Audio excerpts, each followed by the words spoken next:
Hello everybody, this is Huschenbeth and welcome to another game analysis from my trip, my US trip, and I would like to show you another game from the US Masters. And in fact, this game was played the same day as my game against Grandmaster Gordievsky, which you can also find on the channel, or I'll also put it in the description.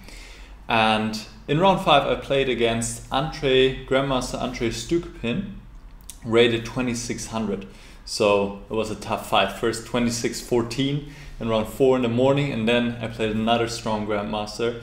And at this point we both had, I think I had 4 out of 4 and he had 3.5 out of 4, and we were playing on board 1 in the tournament. So I was playing with the black pieces, and let's get to it. Let me turn the board around so you see it from my view. And he goes e4. And now he went knight c3. It looks like he wants to go for close to Salen. And in the past I usually have gone a6. But there were some lines I didn't quite like that much. So right before the game I actually took a look at d6.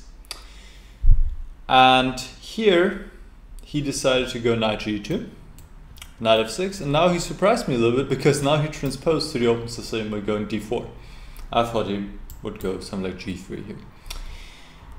So that was kind of interesting. First he seemed to be playing the close Sicilian, but then he changed his mind. I guess I asked him actually afterwards, he wanted to play against my a6 line, but when I played d6 he didn't really want to play the close Sicilian, so he went for the open one. But what is actually even more interesting now that we have the English variation on the board is that he went for one of the sharpest lines there is in the Najdorf, which is g4 here. Super aggressive. And we'll see why, because white sacrificed a piece in ensuing lines. So g4, simple idea, very typical in the Sicilian in general. Go g5, push this knight away, gain space on the king side. Later on, push the pawns forward and open up the king side.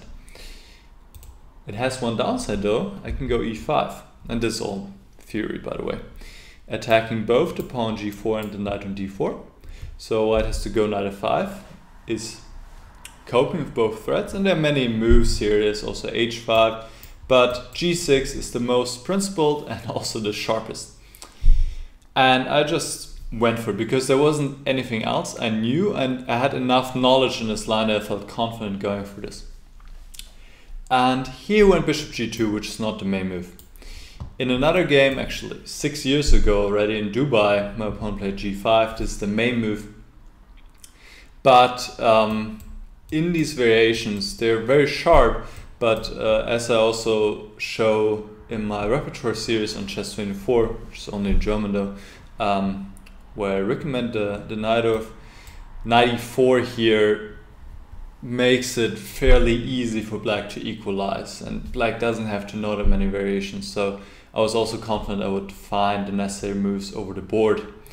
But he played bishop g2, which I actually also once had in a game 7 years ago against international master Oliver Mihok, and back then I didn't know how to react, but then I looked at it and I still remembered how to play here. It still took me a little bit of time to figure out, but I remember taking on f5, take the piece. So white sacrifices a piece for pawn, but he gets nice compensation form of nice pieces, and also this pawn chain is really restricting my pieces. As you can see, for example, the bishop is having a hard time coming out, and white often has the possibility of going g5 and f6, something along those lines. So now h5 is the important move, and I remembered that. Now he played h3, which is actually already a mistake. He should go g5 when I can go knight g4, and now bishop d2. Bishop takes f5, and white regains the piece by playing h3, but I can take on f2 and bishop g6, and the position is fairly balanced, but still very much unclear. Black's up a pawn, but on the other hand, white has this nice square for his knight, so both sides have chances. So now h3, and now the important point is to immediately free oneself to go d5.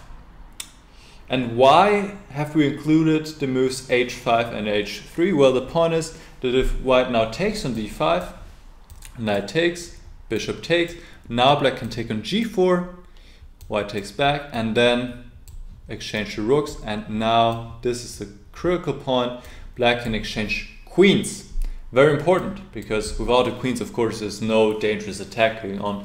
And black's still up a piece. White has 2 pawns though, so it won't be easy to win this, but obviously black has the advantage here. So my opponent didn't want to do this. He didn't want to just defend an endgame where he's a piece down. And he rather quickly went for queen e2.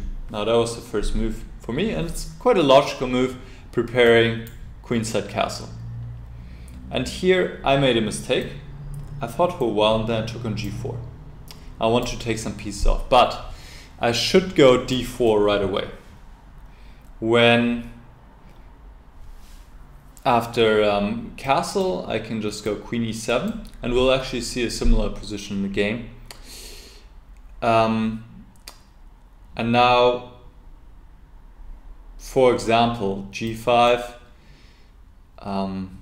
Take on c3. I mean, this is something analyzed with the computer, but white can try some stuff, but in the end black should be able to defend himself and should be winning, in fact, here. Even though, of course, it still looks a little bit dangerous, but black has enough resource to defend, and he's a piece up.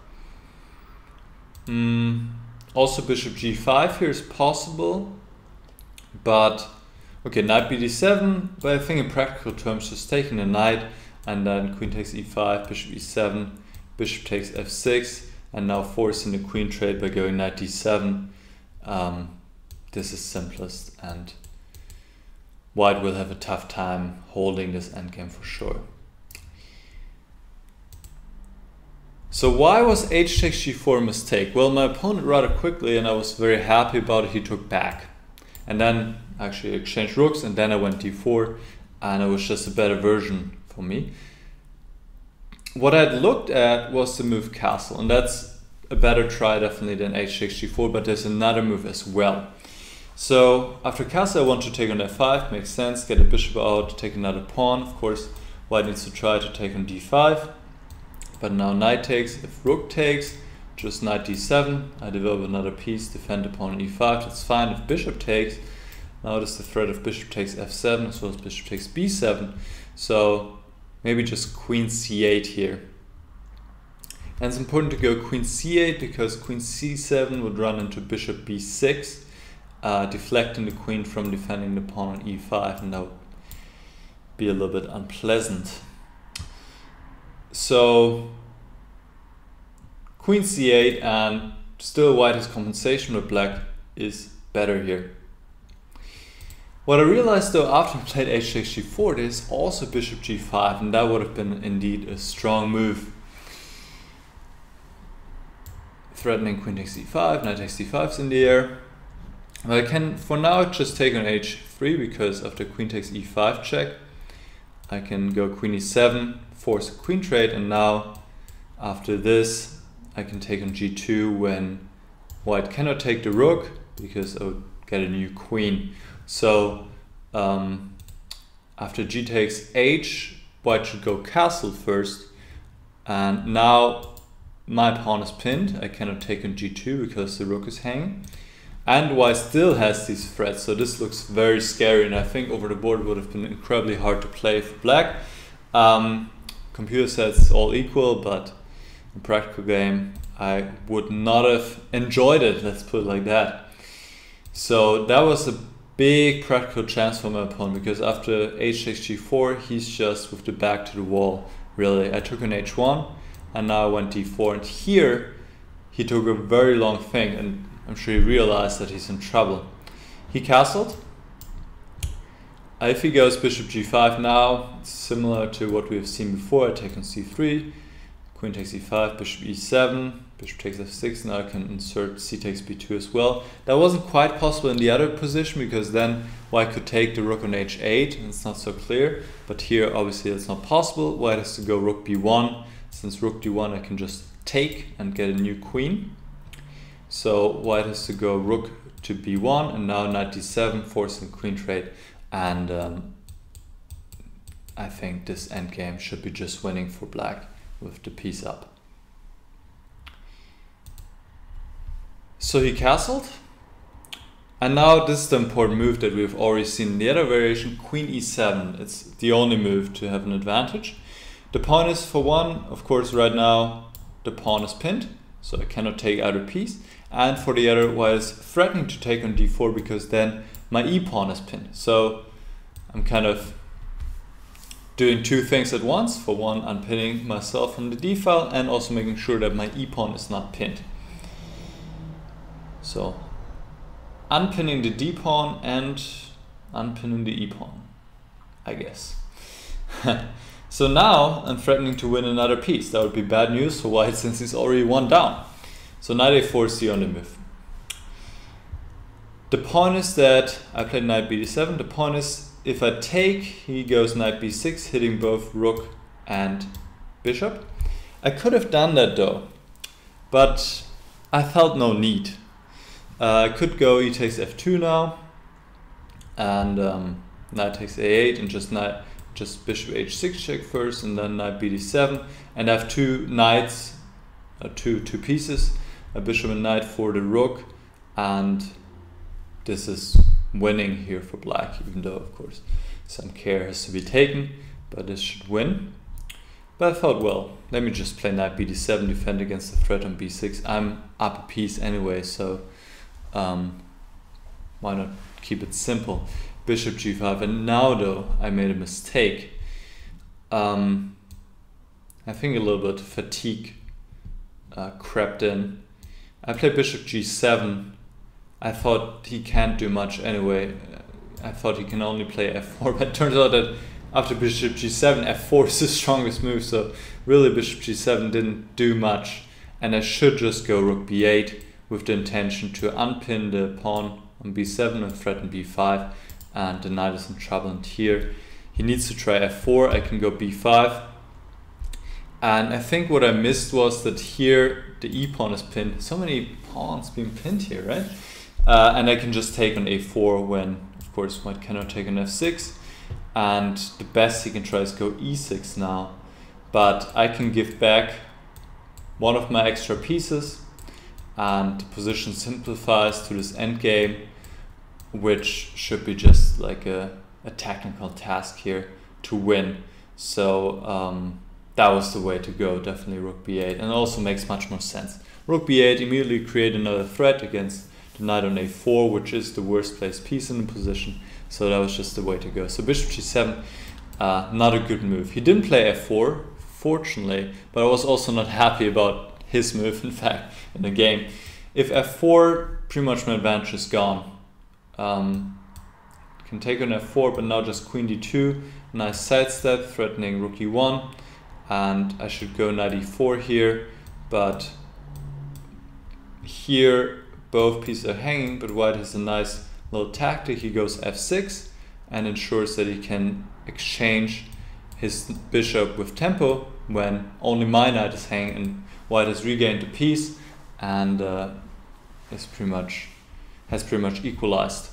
So that would have been better, but c3 is also quite logical, getting the knight into the game, trying to open up some files while I'm still underdeveloped. And now I want rook b8. I didn't want to take on c3 and help him bring his knight back. So rook b8, c takes, e takes. I think here he offered a draw, but I felt that I'm still better, and I want to try. I was still a little bit mad at myself for playing bishop g7, and I was like, no, I'm not just going to take a draw here, even though I was winning earlier. So now he traded queens, which he has to, pretty much, and he took on d4, and I played b5. Finally, about to finish my development. He goes knight c3. In fact, I thought that he wanted to go bishop f4. That's what I expected. And now b takes a4, bishop takes b8, knight takes b8. For now I have 3 pieces for the rook, but he can go g5 and win another piece. Still, after bishop d7, defending the pawn on a4, g takes f6, bishop takes, I think I have some chances here in the endgame to win with my 2 minor pieces against the rook. So this is still giving black winning chances for sure. He went knight c3, and now bishop b7. And first I didn't realize what he wanted here, because I was like, okay, now we're in the endgame, I'm a piece up, so this should be just winning, right? But then he played bishop h4, I'm like, ooh, g5 and f6 is coming. That's an issue. And really the position is quite complicated.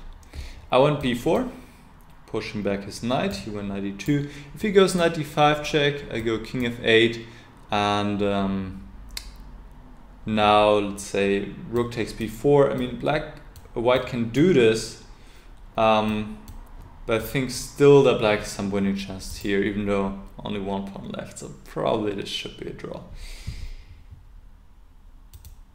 All right, so he went knight e2. Now I have to do something against g5 and f6 because, well, if I allow that, it's just a draw if I have to give a piece.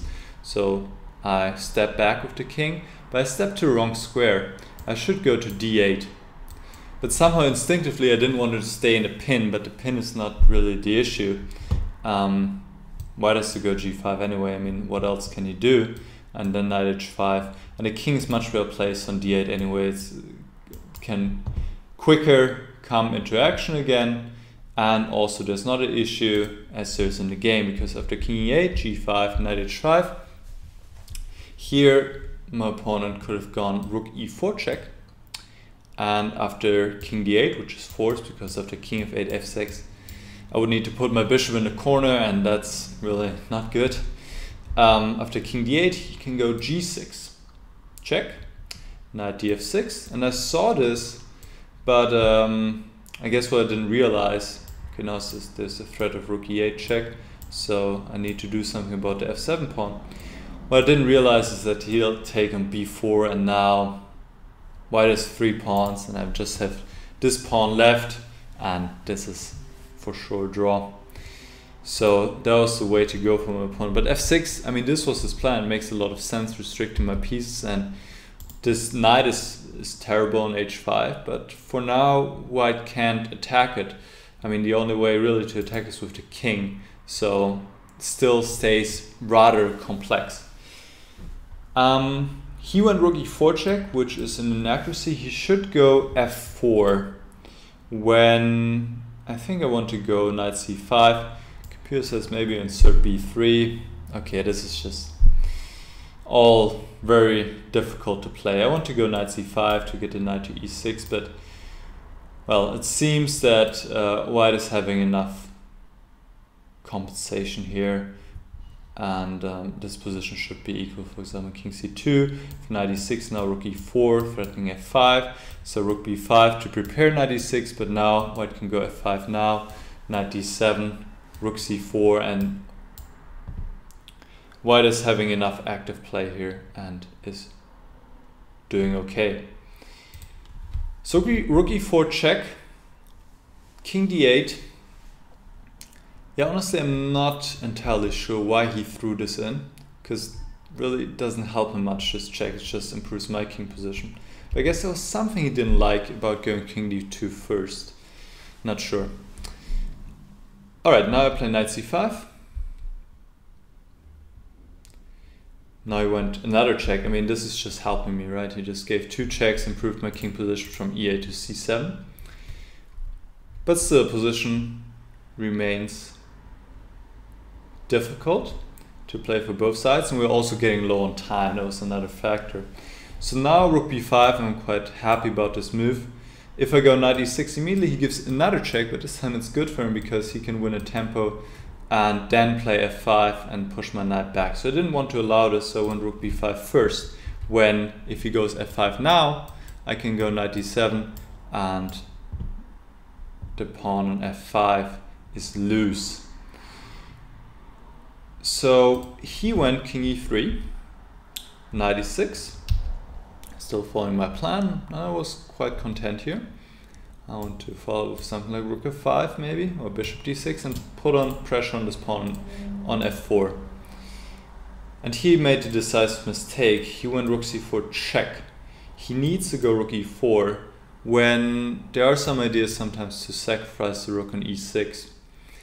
And computer says king d7 was the best move. Not sure if I would have played this. Maybe I would have gone bishop d6 anyway.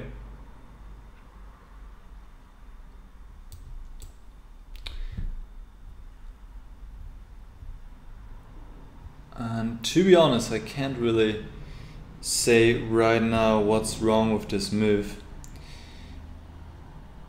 G6. G6 is the problem, yeah. G6, those ideas are in the air. So that's why I need to defend the pawn, the knight on e6 by going king d7.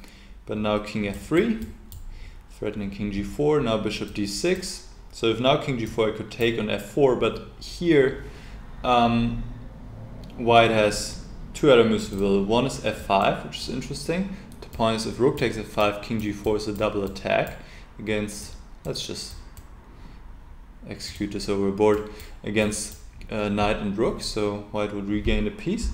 But I can play a nice sequence here, which is, I didn't see any of this during the game, by the way. It's just computer analysis. I can take on g5 check and then give the other knight up as well. And we end up in this endgame where we gain the piece and I'm a pawn up, and I think this gives black pretty good winning chance here. But white has another very interesting try, that is rook takes e6. When after king takes e6, white would regain the exchange on b5, and that should be equal. So black should go f takes e6 and now g6, and here this is just really difficult. The best move appears to be b3. If you play kind of obviously stopping g7 or stopping the pawns by going bishop f8, then white goes knight g3, exchange the defender, takes g7, so this is all pre-forced, takes, stop the queen, but now white takes on g3, and here this is just a draw, because the only way for me to win this would be to somehow get to this weakness, but I'm not in time. White in the meantime will get his king over, and the black king is tied to the pawn, so there's no, I don't think black can win this. White is too active. But b3 seems to be a good winning try, when I think after a3 maybe one can just take, and after a4 black can go rook b4 hitting the pawn, bishop g5, now king e8, and position still remains rather complicated to my eyes, but it seems that black has good chances here. Still, obviously this is the way to go for white, because after rook c4 check I go king d7 to keep the d6 square for my bishop, king e4 and bishop d6, and I was surprised. I was wondering what he had in mind, and he went pretty quickly f5, and I think what he missed was that I can give this check, and that's just immediately game over for white. So I give this check, take on f5, and the important point here is that I can just go back to e5 and attack the knight on e2, and that's it. I just won the crucial pawn, and I can also get my knight back into the game, so that's it. He went knight g1, if rook c2, just want to share a nice tactic with you guys. Here I can take on f6 and then go rook e4 check. Wherever the king goes, I'll win a piece. King f3 or king f5, of course I can take on h4, and king h3 or king h5 I can take on e2 and then play knight f4 check, win the piece back, and that's all she wrote. So you went knight g1, but now I just bring the knight back into game, knight h4, and that's just absolutely nothing for white to play for. So here he resigned, and of course I was very happy with this win, because after I threw the win away pretty much with bishop g7, I managed to still get it in this very complicated endgame. So with that win I was on 5 out of 5, which was absolutely incredible, and managed to beat two 2600 players on one day, which is pretty rare occurrence for me at least. However, I only made 1 out of 4 in the remaining rounds, so that was a little bit too little, and I did not win the tournament, but only ended up and tied for 5th place. So that goes to show, well, you don't only need a good start, but also a good finish, and this time my finish wasn't up to the, up to the mark, something like that. Well, that's what I want to share with you from my trip from the last month of August, where I played like 28 rated games, a lot of chess. I hope you enjoyed the analysis. Feel free to also check out the other games I shared, the one from round 4 against Gordievsky and also the previous ones.